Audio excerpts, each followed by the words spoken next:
I saw the news headline where it said JP Morgan Chase was going to be buying $1 billion worth of real estate to turn into rentals. And it reminded me of a time when some Americans were actually promised 40 acres and a mule. But the reality of what they actually received was a shack that they could rent. And then to pay that rent, they had to go work for the same person who owned the shack. And that's the same thing that's happening today. It's not as bad, of course, or whatever, but in essence, that's the same exact thing that those who have the wealth, those who have the power are doing to those who don't. And what it's going to continue to do is perpetuate a situation to where those without remain without. Because this is what happened back in the day. You know, in order to work the fields, you had to have seeds. And if you didn't have the money to buy the seeds, you had to borrow credit card, the money, the resources to actually do the work. So there was credit cards, there was the labor you had to do to earn the money, to pay the rent, to pay the credit card, to pay the debt you took on. And then you had to go and pay your rent on a shack. And so that's what's ended up happening right now. There's so many corporations that are buying up real estate because they understand the value of ownership. They own the business that you go to every day to run a job, and they own the house that you raise your family in. All the while, they're getting rich. It's a huge wealth transfer. And what you get, yes, you get a life and you get things, but is that the life that you want for you? So one of the things I'm going to start doing on Wednesdays is something called Wealth Wednesday, because I am passionate about helping others create wealth through real estate. It is ridiculous, some of the things that I've done. So when I started out my career, for example, one of the things I was very proud of is that I actually helped people, single moms especially, go from Section 8 to home ownership.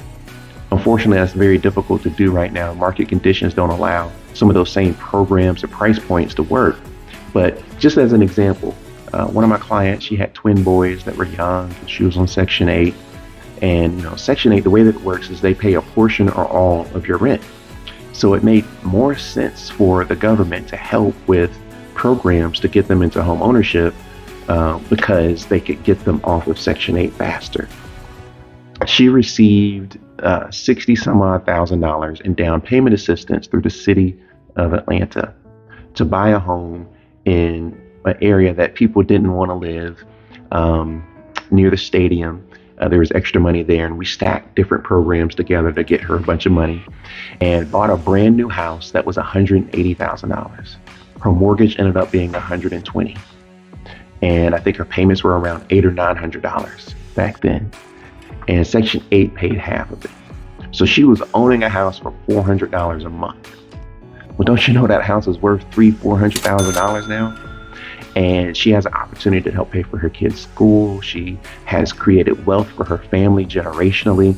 And all the while, she needed a place to stay, and she's still in that home.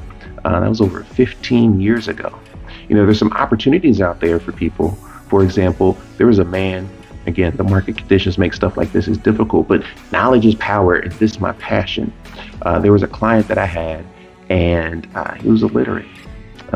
Mental deficiencies potentially or whatnot, and wasn't able to read. And he was on Social Security.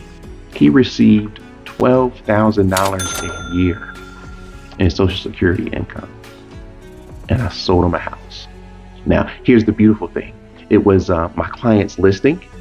It's a family that invests in real estate, has over 40 properties in their portfolio, has a normal job, all that kind of good stuff, but they put their money into real estate. They've created wealth. It's generational right now, and that the mother and father started it, and one of the sons is helping them carry on the tradition.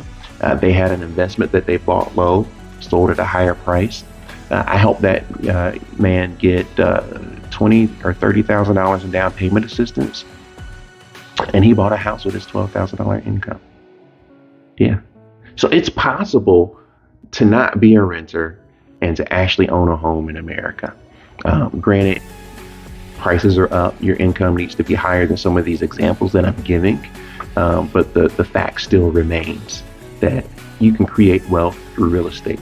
And I want to show you some tips and tricks on how you can do it.